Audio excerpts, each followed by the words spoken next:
오늘 하나님께서 우리에게 주신 말씀은 요한복음 3장 16절입니다. 요한복음 3장 16절을 우리 한 목소리와 같이 크게 읽어보겠습니다. 하나님이 세상을 이처럼 사랑하사 독생자를 주셨으니 이는 그를 믿는 자마다 멸망하지 않고 영생을 얻게 하려 하심이라. 아멘. 요한복음 3장 16절 말씀을 통해서 예수로 사는 사람이란 제목으로 함께 말씀을 나누려고 합니다. 요한과 함께 예수 찾기 우리가 좀 더 심화하면서 제가 말씀을 전하려고 합니다. 우리 성도님들은 지난 한 주 동안 얼마나 고백하며 사셨나요? 예수님은 베드로를 회복시키는 방법으로 베드로에게 뭘 이끌어내셨어요? 고백을 이끌어냈습니다. 요한의 아들 시몬아, 내가 나를 사랑하느냐? 고백할 때요, 그때 우리 안에 회복이 일어나고 고백할 때 그때 감사가 일어납니다. 하나님께도 우리가 고백해야 되고요. 또 부부간에도 서로 고백하는, 그리고 부모와 자녀와 관계에서도 고백하는 일들이 있어요. 감사를 고백하고 기쁨을 고백하고 때로는 힘들고 어려운 것도 고백할 수 있는, 그럴 때 함께 회복시킨 때는 놀라운 일이 있습니다. 그냥 하나님의 일하심이 바로 그런 방법이기 때문이죠. 그러므로 열심히 고백하시기 바랍니다. 밥 달라고만 고백하지 마시고요. 감사를 고백하고 기쁨을 고백하는. 우리 권사님 기도하셨는데 태풍 속에 산다고 이렇게 기도하셨잖아요. 태풍. 우리가 사는 지금 삶의 환경이 태풍과 같습니다. 나에게 조금만 힘들고 어려운 일이 생기면 개인적으로도 내 마음에 태풍이 일어나죠. 마음일이라고 할 땐 주로 마음은 우리 뇌죠. 우리 뇌에서 계속해서 이 태풍, 부정적인 내면 소통이 계속 일어납니다. 끊임없이 태풍이 일어나요. 그러나 우리 성도들은 이 태풍도요, 강력한 태풍, 올해 그 슈퍼 태풍이 5개인가 이렇게 만들어졌습니다. 다행히 대한민국엔 하나도 안 왔는데요. 대만하고 필리핀에는 계속 그 태풍이 가가지고 피해가 막심한데요. 강력한 태풍명 태풍일수록 무엇이 뚜렷하게 보이느냐 하면 태풍의 눈이 뚜렷하게 보입니다. 근데 놀랍게도요, 태풍이 불다가 이 태풍의 눈 속에 들어가면 어떻게 될까요? 고요하고 잠잠해져요. 그러니 세상이 태풍 같아도 우리 그리스도인들은 우리는 어떤 자세로 살아야 될까요? 태풍의 눈 안에 들어와 있는 자세로 살아야 될 줄 믿습니다. 태풍의 눈 속에 있는 것 같은 평안함, 고요함. 구약의 성도들이요, 성령과 동행하는 예수를 따라 사는, 예수로 사는 그리스도인들이 다 어떻게 살았을까요? 태풍 속에서 고요를 누리며 산 자들이에요. 온갖 핍박과 박해가 있음에도 불구하고 그들은 그 안에서 평안하고 고요함을 이루며 살았습니다. 그게 어떻게 가능할까요? 뇌과학자들은 우리 뇌에 있는 부정적인 내명소통, 계속 부정적인 반추가 계속 일어나면, 그래서 우리가 어려운 일 당하면 계속 그게 맴돕니다. 멈추는 방법이 있어요. 어떻게 하느냐? 명상할 때 그것이 멈춰집니다.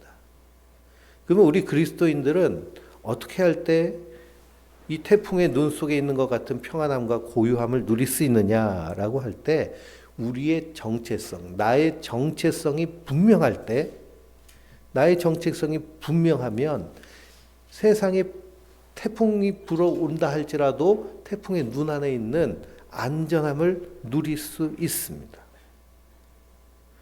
그래서 나는 누구인가? 누군가 저에게 와서 당신은 누굽니까? 라고 할 때 나를 표현할 수 있는, 나는 이런 사람입니다 라고 말할 수 있는 것이 바로 우리의 정체성이라고 말할 수 있습니다. 우리 성도님들에게 당신은 누굽니까? 라고 할 때 나는 어떤 사람입니다 라고 표현하실 수 있나요? 우리가 나는 이런 사람입니다 라고 표현할 때 그 표현 안에는 내가 이것을 좋아하고 내가 이런 사람이 있을 때 편안하고 이것을 잘하기 때문에 이런 사람이라고 표현합니다. 저는 저에 대해서 생각해 봤어요. 나는 어떤 사람인가? 나는 목사죠. 목사가 하는 일은 뭐냐? 복음을 전하는, 설교하는, 복음을 전하는, 또 제자 훈련을 하는. 근데 전 개인적으로 이렇게 운동하는 것도 좋아하고요. 게임하는 것도 좋아해요. 그러니 나는 복음을 전하고 제자 훈련을 하고 운동도 좋아하고 게임도 좋아하는 그런 목사입니다라고 표현하면 저 자신에 대해서 안정감이 느껴져요. 우리 성도님들도 생각해 보세요. 누군가 나에게 당신 어떤 사람입니까? 라고 물을 때 나는 어떤 사람으로 얘기되어야 될까? 안타깝게도 대한민국의 많은 사람들이 이 정체성을 잘 확립하지 못하고 살고 있습니다. 자기 이름조차도 안 불리는 사람들 있잖아요. 아무개 엄마, 아무개 아빠, 누구댁, 누구댁. 이름도 안 불려지는 그런 삶을 사는 사람들도 있습니다. 이 정체성이 혼란이 일어나죠. 성경을 보면 하나님의 사람들은 분명한 정체성을 가지고 있었습니다. 그리스도의 종된 나 바울은 사도로 부름받아. 사도 바울의 서신서에는 자기가 맨 앞에 자기 자신에 대해서 소개하는 것이 분명해요. 나는 누구다? 그리스도의 종이다. 또 나는 사도다. 그리스도의 종이고 사도니까요. 자기가 처해진 상황 가운데서도 태풍이 일어나도 그 안에 있는 평안함과 고요함을 누렸습니다. 복음 전하다 감옥에 갇혔어요. 감옥에 갇히면요. 우리 감옥에 가신 분들 없으시죠? 감옥에 가면 인생 자체가 막 흔들리는 그런 상황입니다. 그런 경험이 한 번도 없는데. 사도 바울은요, 그 안에서도 고요함과 평안함을 유지했어요. 왜 그럴까요? 정체성이 분명하기 때문에. 복음을 전하기 때문에 난 감옥에도 올 수 있어. 그렇지만 이 감옥 안에서도 하나님이 나를 통해 하실 일이 있기 때문에 하나님의 뜻이 여기 계셔 라고 하는 분명한 정체성을 가지고 있었습니다. 그러니 곰곰이 생각해 보세요. 또 집에 가서도 생각해 보세요. 나는 누구인가? 내 친구에게 또는 내 직장 혹은 새로 소개받은 사람에게 나를 어떻게 소개할 때 내가 그 소개 안에서 편안함을 느끼고 그것을 좋아하고 그것을 잘하는 사람으로 얘기할 수 있을까? 그러니 평생 아무개 엄마라고 부름을 받는다라고 하면 어떻게 해야 될까요? 바꿔야 돼요. 그렇게 살면 안 됩니다. 그렇게 살면 내가 없는 거예요. 그러니 이 태풍의 눈 속에 있는 것 같은 고요함, 그것이 우리의 정체성이 분명할 때 우리가 그것을 누릴 수 있게 되는 줄 믿습니다. 요한복음의 1장에 하나님이 천지를 만드신 것과 하나님이 사람이 돼서 이 땅에 오신 것에 대한 말씀이 나옵니다. 오늘 말씀에도 하나님이 세상을 이처럼 사랑하신다고 표현하고 있습니다. 그럼 하나님이 왜 세상을 사랑하실까요? 하나님이 왜 세상을 사랑하실까요? 왜 그러면 하나님이 만드셨기 때문이에요. 그냥 만드신 것이 아니라 어떻게 만드셨을까요? 자신의 존재 자체를 투영하여 만든 겁니다. 우리 자녀들이 왜 귀해요? 왜 소중해요? 자녀가 아픈 걸 보면 차라리 내가 아픈 게 낫다라고 생각할 정도로 그렇게 마음이 써지는 게 이유가 뭘까요? 내 안에서 창조되었기 때문이에요. 내 안에서 나의 유전자의 대부분을 가지고 태어났기 때문에. 정서적인 뿐만 아니라 유전적으로도 나로 인해서 창조된 탄생한 존재이기 때문에 귀하고 소중합니다. 하나님 그렇게 만드셨어요. 이 세상은 하나님이 그렇게 만드셨습니다. 하나님 그렇게 만드신 것. 그래서 우리의 정체성의 시작은 어디 있느냐 하면 하나님이 세상을 만드셨다는 거예요. 그러니 우리가 이 땅에 살면서 모든 과학, 철학, 인문학 여러 가지 나오는 그런 이론들이 있는데요. 우리는 그것을 무엇이 가장 기초가 돼서 해석이 돼야 될까요? 하나님이 세상을 만드셨어. 하나님이 세상의 주인이시고 나의 주인이셔 라는 것을 통해서 해석하면 해석이 참 쉽습니다. 어떤 사람들은 자꾸만 이 과학이랑 싸우려고 해요. 종교가. 또 다른 이론들하고 철학하고 싸우려고 해요. 싸울 필요가 있을까요? 없을까요? 싸울 필요가 사실은 없습니다. 왜 창조론과 진화론이 서로 싸워야 되죠? 창조와 진화는 전혀 다른 개념인데 마치 그것이 비슷한 것처럼 해서 싸우게 만드는. 진화도 창조 안에 충분히 들어갈 수 있잖아요. 창조라는 것은 모든 것을 다 포함할 수 있는 것입니다. 그러니 하나님이 창조하시는데 진화되도록 창조하실 수도 있잖아요. 그런 흔적들, 그런 과학적인 발견들이 지금도 수도 없이 일어납니다. 우리 뇌를 연구하면서, 우리 심리학을 연구하면서. 그런데 우리 신앙의 가장 기본은 하나님이 만드셨다. 그러니 이 하나님이 만드신 세상, 그런데 이 하나님이 만드셨는데 세상은 어떨까요? 죄로 인하여서 심각하게 깨어졌습니다. 성경이 말하는 죄는 우리가 윤리, 도덕, 법률적으로 말하는 죄가 아니고요. 하나님이 주인인데 인간이 주인 노릇하는 것이 바로 죄라고 말하고 있습니다. 인간이 주인 노릇하면서 자신이 주인 노릇하면서 하나님이 만드신 피조 세계를 완전히 무시하고 파괴해버리고 자기 이익을 위해서만 사용했습니다. 그 결과 우리가 지금 어떤 세상을 살고 있나요? 기후변화의 시대를 살고 있습니다. 기후가 왜 이렇게 급격하게 변화됐을까요? 100년 동안요. 인류의 역사 가운데 이전에 100년 사이에 지구의 환경, 기후 환경이 그 전보다 급격하게 바뀌었습니다. 과거에는 지구의 온도가 1도 올라가는데 몇만 년이 걸렸어요. 근데 지금은 2, 3도 올리는데 몇 년이 걸렸을까요? 100년이 채 안 걸렸습니다. 그리고 계속 지금도 올리고 있어요. 누가 올리고 있을까요, 온도를? 인간들이 올리고 있어요. 우리의 편의를 위해서. 하나님이 창조하신 창조 세계를 마구 파괴해버리는 것이 되어버리죠. 하나님 보시기에 이게 뭘로 보이실까요? 이것이 죄라는 겁니다. 이 죄로 인해서 깨진 세상, 하나님이 구원하시는, 회복시키시는 방법이 무엇이냐 하면 하나님이 사람이 되셔서 이 땅에 오셔서 우리의 허물과 죄를 대신 지시고 십자가에 달려 죽으시는 방법입니다.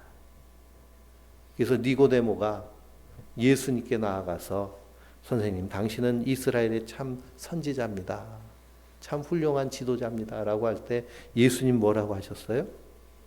사람이 거듭나지 아니하면 하나님 나라를 볼 수 없느니라 라고 말씀하십니다. 거듭나는 것. 거듭난다는 것은 다시 태어난다는 것이잖아요. 그러니 땅에서 태어나서 육체에 거하던 인간에게 예수님께서 다시 태어날 수 있는 은혜를 주셨습니다.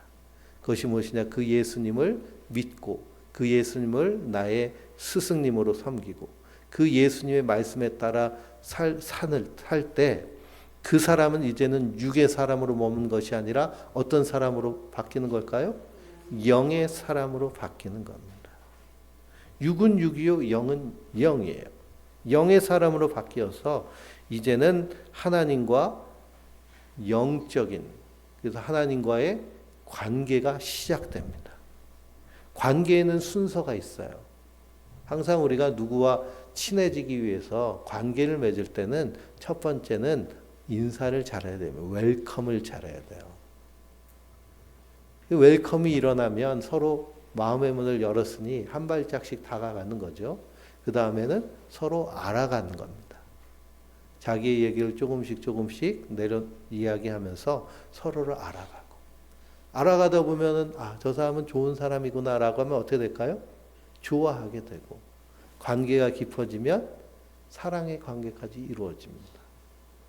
하나님과의 관계가 시작됐다는 것도 이런 단계를 거치는 거예요. 하나님을 알아가요. 어떻게 알아갈까요? 성경 말씀을 통해서 하나님을 알아가요. 또 하나님이 세상을 창조하셨다고 하시니 창조하신 저 자연을 바라보며 참 아름다워라 하며 하나님을 느끼고 경험하며 그 하나님과 관계를 맺기를 시작합니다. 이 관계의 능력, 하나님을 알아가는 그 하나님을 느끼는 능력을 영성이라고 얘기합니다. 그런데 안타깝게도요, 이 대한민국의 50대 이상의 성인들 가운데는 이 영성, 하나님을 느끼는 힘이 대부분 충만할까요? 부족할까요? 부족해요. 왜 부족할까요? 하나님을 잘 느껴야 되는데 그게 트라우마와 연결되어 있습니다. 지난주에도 베드로 얘기하면서 베드로는 닭을 보면 트라우마를 겪었을 것이다 라고 우리가 추측을 했는데요. 이 트라우마는 이 일 때문에 인생 자체가 완전히 뒤바뀌는 거예요.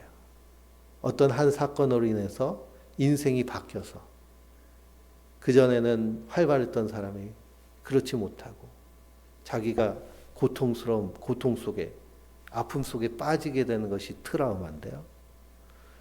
이 트라우마가 생기는 가장 큰 이유 중에 하나는 뭐냐 하면 정서적으로 학대를 많이 받으면 그러면 트라우마가 자주 일어난다고 합니다. 그 예로 월남전을 예를 들어요. 월남전에 우리나라가 참전을 했죠. 저희 아버지도 군종병으로 월남전을 2번이나 가셨습니다. 어저께 저희 아들이 이제 하반기 교육을 다 마치고 면회하는 날이 돼서 새벽같이 일어나가지고 눈보라를 헤치고 목숨을 걸고 가듯이 가서 만났는데요. 그 군복이 얇잖아요. 얇은데도 애가 이 겉옷을 안 입고 자꾸 벗어요. 왜 그러냐, 여기 군종이라는 십자가를 엄마 아빠한테 보여주고 싶어서. 얼마나 대견하든지. 그래서 자기의 그 정체성에 대해서 얼마나 확신을 갖고 있는지. 아버지보다 낫구나 이런 생각이 들었습니다. 월남전에 한국군이 참전했죠. 미군도 참전했어요. 군대 전쟁이라는 그런 상황은 아주 트라우마를 일으키기에 아주 좋은 상황입니다. 미군들이 전쟁을 마치고 고국으로 돌아오고 한국 사람들이 전쟁을 마치고 집으로 돌아왔어요. 어떤 사람들이 트라우마를 더 많이 겪었을까요? 미군이 훨씬 트라우마를 많이 겪은 환자가. 그래서 자살하고 약물 중독이 되고 치료받아야 되고. 한국은 별로 없었어요. 왜 그러냐면 미국과 한국의 정서적인 차이가 있었습니다. 미국은 월남전을 반대하는 여론이 매우 강했어요.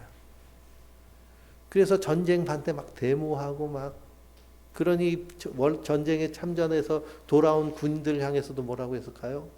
이 전쟁광 살인마 하면서 비난하고 조롱하고 그런 정서적인 학대를 했어요. 근데 한국 상황은 다르죠. 이 한국 상황은 월남전 갔다 오면 어떤 사람으로 취급했어요? 애국자. 공산주의와 싸워서 자유주의를 지키는 애국자. 나라를 위해서 헌신해서 그래서 나라에 도움이 되는 그런 애국자. 월남에서 온 김상사, 우리 60대 이상 되신 분들은 그 노래를 아실 텐데요. 그러니 전쟁에 참여하고 온 것을 자랑스럽고 뿌듯하게 사회적 환경이 그랬습니다. 이 정서적인 상황이 다른 거예요. 그래서 월남전에는 이 월남전 이후에 한국은 오히려 트라우마를 겪는 사람들이 많이 없어요. 그래서 가장 이 트라우마를 일으키는 가장 큰 원인은 그런 충격적인 경험을 했어도 정서적으로 지지하고 보호해주고 위로해주고 했을 때는 그 트라우마가 일어나지 않아요. 근데 오히려 그것을 비난하고 정서적으로 학대할 때는 트라우마가 일어납니다. 근데 이렇게 정서적인 학대가 계속될 때 또 다른 이런 모습이 나타나는데요. 영성과 감성이 자라지 않아요. 이 IQ, EQ 예전에 아이들 키울 때 IQ, EQ. 그래서 중학교 때 다 IQ 검사 한 번씩 하셨잖아요. 또 요즘 애들 EQ, 감성 검사. 근데 거기에 더해서 하나님을 느낄 수 있는 영성. 그 자연을 통해서, 대자연을 통해서 신비한 그런 힘을 느끼는 것을 영성이라고 그러는데요. 이 영성과 감성이 정서적인 학대가 일어나면 자라지 않는다고 합니다. 이 정서적인 학대는 어떤 걸까요? 예? 욕, 막말, 모멸하고 비난하고 책망하는 그런 언어들, 그런 눈빛들, 그런 행위들, 그런 상황들, 그런 것들이 정서적인 학대가 됩니다. 아이들한테 아무리 친절하게 얘기해도 엄마 아빠가 맨날 치고받고 싸우면 아이는 어떤 상황에 살고 있는 거예요? 정서적 학대 상황 가운데 살고 있는 거예요. 아무렇지도 않게 애들한테 핀잔 주고 그것을 약 올리듯이 얘기하고 그것도 어떻게 될까요? 정서적인 학대가 돼요. 그래서 영성이 자라지 않습니다. 그러다 보니까 성장하면 하나님을 잘 느끼지 못하고 찬양하며 예배할 때 그 하나님의 임재의 충만함을 경험하기가 매우 힘들어요. 그럼 어떻게 해야 될까요? 그걸 치환해야죠. 내가 정서적인 이런 좋은 환경 가운데서 성장하지 못했다면 날마다 나를 쳐서 복종해야 되는 겁니다. 내 머릿속에 있는 이 양육자의 부정적인 언어들, 책망하는 말, 조롱하는 말, 비난하는 말, 그 말을 어떻게 하라고요? 십자가에 못 박아 죽이고 성경에서 말씀하신 하나님의 말씀을 붙잡아야 될 점이 있습니다. 아침마다 선언하고 선포하는 거예요. 그것이 영적인 전쟁이고 영적인 싸움입니다. 거듭났다라고 하는 것, 우리가 영성이 다시 주님께서 우리 안에서 창조하신 거예요. 그래서 하나님과의 관계를 맺기 시작합니다. 그러면서 우리가 깊어진 삶을 주께 드리네. 이 찬양 제가 한 주간 동안 유튜브에 보면 그 김범수 아시죠? 가수 김범수가 제가 좋아하는 가수인데요. 그 컴패션 콘서트에서 이 찬양을 불렀어요. 기독교인인데 유명한 가수가 부른 찬양 중에 이렇게 잘 부른 찬양 없다라고 생각할 정도로 정말 영성이 깊은 찬양을 하나님께 드렸습니다. 근데 이 가사에 보면 주 예수의 마음을 닮아가네.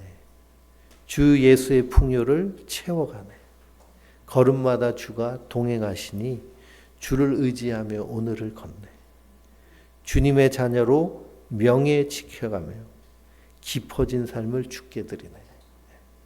가사가 하나하나가 신앙의 고백입니다. 깊어진 삶을 주께 드리네. 어제보다 오늘이 우리의 삶이 어떻게 될까요? 깊어져야 돼요. 장은 묵으면 묵을수록 어때요? 깊어지죠. 깊어져요. 짠 것도 짠맛이 깊어지죠. 술도 오래되면 오래될수록 깊어집니다. 그래서 그 값이 점점 올라가요. 가치가. 우리 그리스도인들도 어떤 존재가 돼야 될까요? 깊어져야 돼요. 그래서 신앙의 연수가 되면 될수록, 그리고 우리의 삶의 숫자가 늘어나면 늘어날수록 깊어진 그 안에서의 풍성함이 드러나야 될 줄 믿습니다. 그러기 위해서는 우리가 이 하나님과의 관계에서 충만해야 돼요. 풍성해야 돼요. 그것이 성도가 이 땅에서 태풍 속에서 태풍의 눈을 누리며 살아가는 그런 삶의 원리인 줄 믿습니다.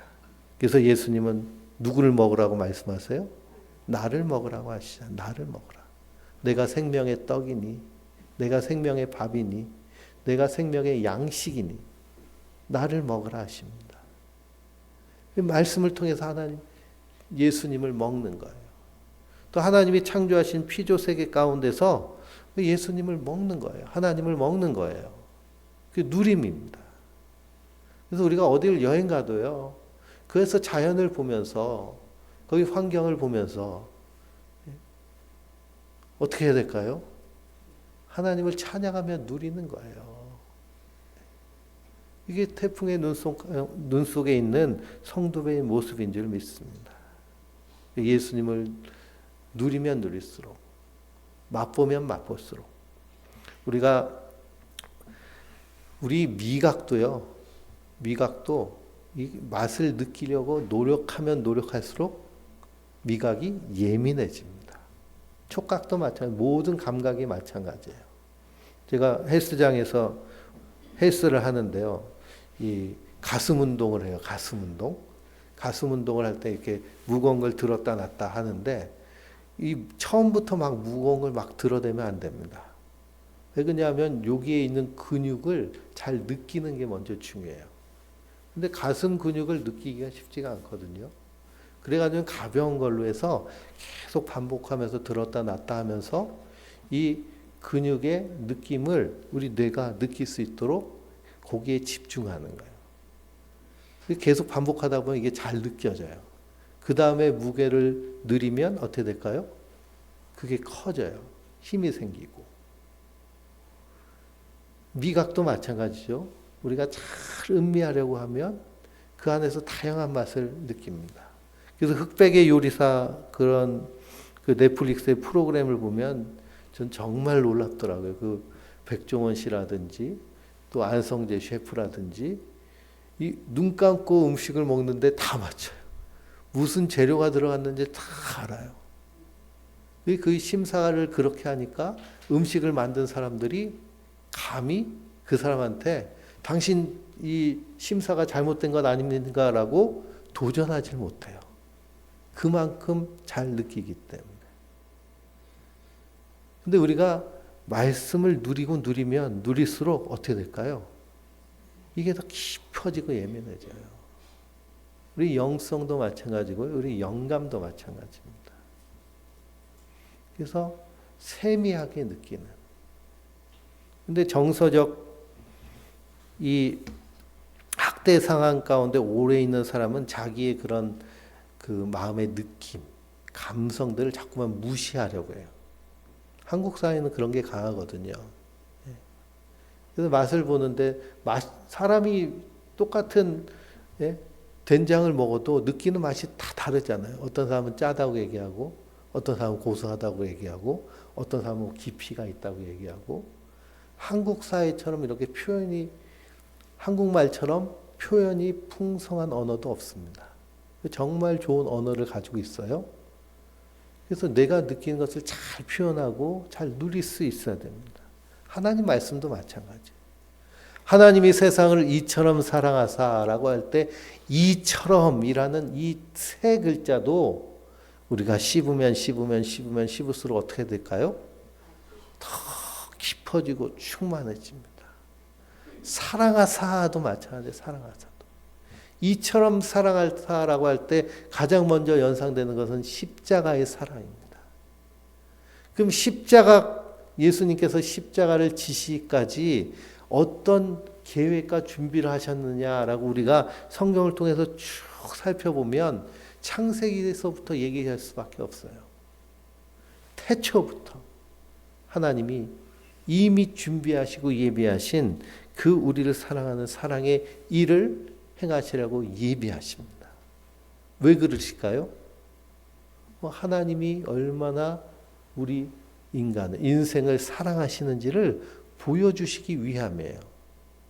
우리 어떤 사람들은 뻔뻔하게 아니 왜 선악과를 에덴 동산에 만드셔서 우리로 죄짓게 만드십니까? 라고 항변하는 사람이 있습니다. 주로 이제 청년들이 처음 신앙생활 하면서 성경 공부하면서 그런 말을 많이 해요. 그렇죠? 하나님의 에덴 동산에다 선악과를 안 만들어 놨으면 우리가 죄질 일도 없고 고생할 일도 없잖아요. 그렇죠? 그럼 하나님 왜 만들어 놓으셨을까요? 다양하게 표현할 수 있어요. 근데 이 세상은 하나님 거잖아요. 그렇죠? 그러니 내가 아파트 사는데 이 아파트를 전세를 줬어요. 전세를 주면 전세로 들어간 사람이 그 아파트를 마음대로 쓸 수 있습니다. 그렇지만 이건 누구 거예요? 주인 거예요. 아무데나 못 받고 구조 변경하고 해서는 안 돼요. 주인 거니까. 에덴 동산도 마찬가지. 하나님이 살라고 하셨지만 이게 주인은 하나님이세요. 그래서 단 하나의 법만 주셨어요. 동상 중앙에 있는 선악을 알게 하는 나무를 먹지 마라. 근데도 인간은 그것조차도 어기고 하나님처럼 되려가는 욕심. 그것 때문에 죄가 시작됐습니다. 그럼에도 불구하고 하나님은요, 우리를 사랑하시기 때문에. 만약 그것도 없었으면 우리는 뭘로 만들어졌을까요? 꼭두각시, 로봇, AI 정도? AI는, 요즘 AI가 엄청나게 발달했거든요. AI. 근데 AI와 사람과 가장 극단적으로 다른 건 뭘까요? AI는 시키는 대로만 해요. 그래서 뭐 자율적으로 뭐 하고 한다라는 것도 다 프로그램을 입력하니까 하는 거죠. 근데 사람은 시키는 대로 안 해요. 그걸 뭐라고 얘기하나요? 자유라고 해요. 자유. 하나님 우리에게 자유를 주셨어요. 정말 사랑 안에서는 자유가 있습니다. 잘못된 사랑, 어긋난 사랑, 그 사랑 안에서 막 속박하고 압박하고 막 자기 소유 삼으려고 하는 그것은 사랑이 아니라 이 욕망이고 욕구죠. 그러나 참된 사랑은 그 안에 자유함이 있어요. 왜 그러냐? 믿기 때문에 그렇습니다. 우리가 말씀을 곱씹으면 충분히 풍성하고 충만하게 누릴 수 있습니다. 예수님 나를 먹으라 라고 하시는 거예요. 우리가 그 힘으로 살아가게 되면 우리 안에서 어떤 일이 일어나게 되느냐? 사랑하는 일이 일어나게 됩니다. 하나님의 그 충만한 사랑, 예수님의 십자가에서의 그 뜨거운 사랑, 날마다 사랑받으면요, 사랑할 수밖에 없어요. 그 사랑을 잘 하게 됩니다. 사랑을 잘 하게 돼요. 하나님의 사랑, 그래서 우리가 사랑을 자꾸만 어떤 감정이나 그런 로맨스 정도로 착각해서는 안 됩니다. 그거는 세상 미디어, 드라마 이런 데서 만들어낸 거예요. 막 운명 같은 사랑, 막 애절한 사랑, 그런 사랑은 드라마에나 있는 거예요. 없어요. 만들어낸 거예요. 사랑은 의지와 결단입니다. 내가 저 사람을 사랑하겠다는 의지, 내가 저 사람과 함께 하겠다는 결단. 그래서 사랑은 함께하고 공감하는 일. 사랑이 시작돼요. 그냥 하나님의 사랑을 내가 깊이 날마다 그 사랑을 공급받으면 그 사랑을 알아가게 됩니다. 그래서 사랑은 언제나 오래 참고, 사랑은 언제나 온유하며, 사랑은 무례하지 아니하며, 교만하지 아니하며, 자랑하지 아니하며, 불의를 기뻐하지 아니하고 진리와 함께 기뻐하는 사랑을 이루게 되는 줄 믿습니다.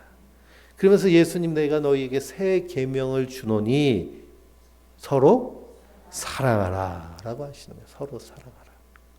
서로 사랑하기 위해서 우리 안에서 되어야 될 것은 무엇이냐면 먼저 나 자신의 성찰이 돼야 돼요. 내 안에 뭐가 없다는 것을, 사랑이 없다는 것을, 내 힘으로는 사랑할 수 없다는 것을. 그래서 예수님의 사랑이 내 안에서 풍성하지 않으면 나는 그냥 텅 빈 꽹과리와 같은 존재임을 인정하는 것이죠. 그리고 그 예수님의 사랑을 풍성하게 내가 먼저 누려야 됩니다. 비행기를 타보면 그 비행기 이륙하기 전에 이제 요즘은 이제 영상으로 다 보여주더라고요. 옛날에는 스튜어디어스들이 앞에 나와가지고 이렇게 구명조끼 메고 산소 이렇게 호흡기 보여주면서 했는데 그 비행기가 추락하려고 그러면 뭐가 천장에서 떨어질까요? 산소 호흡기가 떨어져요. 급하강하니까 산소가 희박해지죠. 그때는 빨리 이 산소 호흡기를 껴야 되는데 거기서 꼭 이렇게 얘기해요. 먼저 쓰고 옆 사람을 도와주라고 얘기해요. 먼저 쓰고 옆 사람 먼저 끼워주다가 옆 사람도 못 구하고 자기도 못 구할 수 있으니까. 그처럼 우리가 먼저 사랑을 풍성히 누려야 뭐 할 수 있을까요? 사랑할 수 있어요. 예수님이 우리에게 말씀하신 사랑은 네가 먼저 누리라는 겁니다. 네가 그것을 풍성히 맛보라는 거예요. 내 안에서 충만하게 맛보고 누려짐이 될 때 이것이 우리 삶 가운데 재생산되게 되는 줄 믿습니다. 그래서 예수님이 십자가에 지시기 전에 제자들을 위해서 기도하셨어요. 그것이 겟세마네 동산의 기도인데 요한복음은 17장에 그 겟세마네 기도를 길게 정리해서 말씀으로 요약해 놨습니다. 거기에는 예수님을 위한 기도, 자기 자신을 위한 기도, 그리고 다른 사람을 위한 기도로 예수님의 기도가 나와 있죠. 우리 신앙인에게 있어서 기도는 정체성과 같은 겁니다. 내가 무슨 기도를 하느냐에 따라서 나의 관심사, 내가 어떤 사람인지를 바로 알 수 있습니다. 예수님은 제자들을 위해서 어떤 기도를 하셨을까요?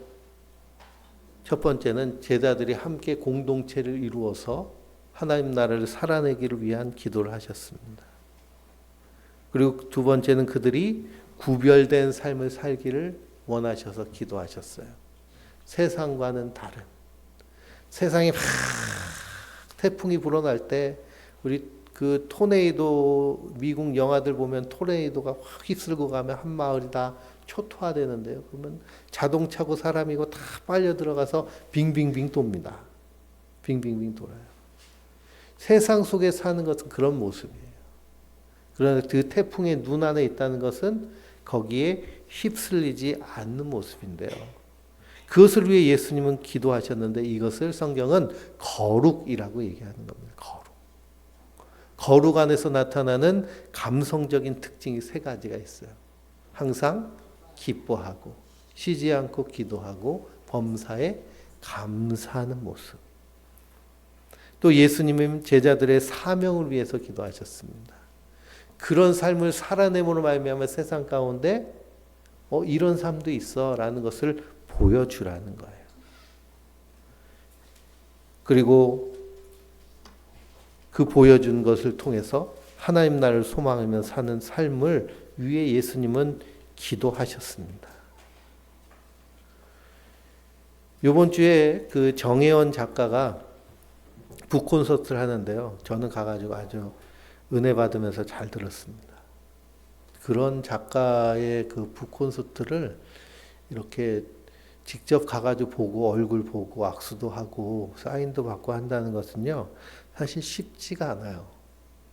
가치를 잘 모르셔가지고 안 가시는 경향도 있는데요. 뭐 할 수 없죠. 저는 가서 잘 들었는데 그 정혜연 작가가 자기는 세 가지 고독이 있다고 그래요.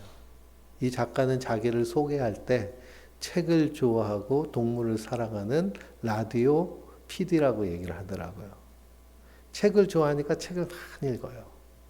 많이 읽다 보니까 책을 읽으려면 어떻게 될까요? 책은 누구랑 같이 읽을 수 없잖아요. 혼자 읽어야 되니까. 그래서 책을 읽기 때문에 고독해 돼요. 만날 수 없는 고독. 쟤를 만나야 되지만 뭐가 더 중요해요? 책이 더 중요하니까 만날 수 없는 고독. 또 두 번째 고독은 나눌 수 없는 고독을 얘기해요. 책의 이 내용이 너무 좋아가지고 얘랑 이 얘기를 깊이 나누고 싶은데 관심사가 틀려요. 얘는 맨날 먹고 뭐 드라마 얘기하고 연예인 얘기하고 요번에 뭐 드라마에 뭐가 있는데 쟤는 막 정치 얘기만 하고 쟤는 동물 얘기만 하고 그러니까 나누기가 힘들어서 고독하다는 거예요. 또 이 책의 내용이 너무 좋아서 이분은 또 그 책 내용을 필사를 하더라고요. 필사를 하는 이유는 뭐냐? 내가 이렇게 살아야지. 그렇게 하다 보니까 또 고독감이 몰려오는 거야. 이렇게 살아내려고 하니. 저 사람들 다 돈 하며 살고 명예 하며 살고 권력 하며 사는데 나는 이렇게 막 고고하게 너 까마귀야. 까마귀 노는 곳에 백로야 가지 마라 하는 것으로 그런 좁은 길 가는 그런 느낌 때문에 그런 얘기를 들으면서 기독교인도 그렇구나. 정말 내가 예수를 믿고 예수를 따라 사는 삶. 예수로 사는 삶을 살면 우리 인간관계에서도 고독함이 있죠. 술 먹는 사람 맨 욕하고 막 방탕한 사람하고 한두 번 만나는 건 괜찮겠는데요. 맨날 만난다는 것처럼 힘든 게 없습니다. 나눌 수 없는 또 고독이 있습니다. 이 말씀을 나누고 싶은데, 이 은혜를 나누고 싶은데, 이 얘기를 하면 뭐 그냥 그래 너 믿음 좋다 뭐 그런 식으로 받아들인다면 또 살아내려고 하면 고독이 있죠. 그래서 뭐가 중요할까요? 그래서 공동체가 중요한 거예요. 그래서 교회가 중요한 거예요. 우리 성도들이 모여서 커피 마시면서 드라마 얘기하고 뭐 반찬 얘기하고 남편 얘기하고 자녀 얘기하고 뭐 얘기해서 바뀌나요? 그 시간에 기도하는 게 훨씬 낫죠. 그 시간에 정서적으로 따뜻하게 대해주는 것이 훨씬 낫죠. 얘기한다고 바뀌지 않습니다. 그래서 우리가 공동체 안에서 누리고 대화해야 될 것. 우리가 말씀, 내가 나눈 말씀, 내가 누린 찬양. 그러면서 깊어지고 풍성해져서 그래서 그 풍요로 채워가고 그 삶이 주님께 함께 나아가는 삶. 그러기 위해서 예수님도 공동체를 위해서 기도하신 거예요. 그러므로 우리가 다 예수로 사는 사람들입니다. 예수님은 선언하셨어요. 내가 너희를 지명하여 불렀다. 너희가 먼저 나를 사랑한 것이 아니라 내가 너를 먼저 사랑했어. 넌 내가 찍었어. 예수님 이 말씀이세요. 내가 너 찍었어. 한번 예수님 찍으면 어떻게 될까요? 못 벗어나요. 낚시를 해보면 아시겠지만 이 낚싯바늘이요. 이 조그만 낚싯바늘 한 번 찍히면 어떻게 되나요? 안 빠져요. 낚시하다가 잘못 던져가지고 손가락이 박혔는데요. 이게 막 별짓을 해도 안 빠져가지고 얼음물에 담가가지고 뺀지로 빼니까 그냥 겨우 빠지더라고요. 예수님이 그렇게 우리를 지명하여 부르셨다는 거예요. 그러니 자꾸만 도망치려고 하면 어떻게 될까요? 힘들어요. 예수님의 풍성한 사랑 안에서 풍성하게 이렇게 잠겨서 누리고 그 안에서 이 세상을 정말 태풍 가운데서도 태풍의 눈 속에서 하나님의 그 품을 누리는 그런 하나님의 사람들 되시길 주님의 이름으로 축원드립니다.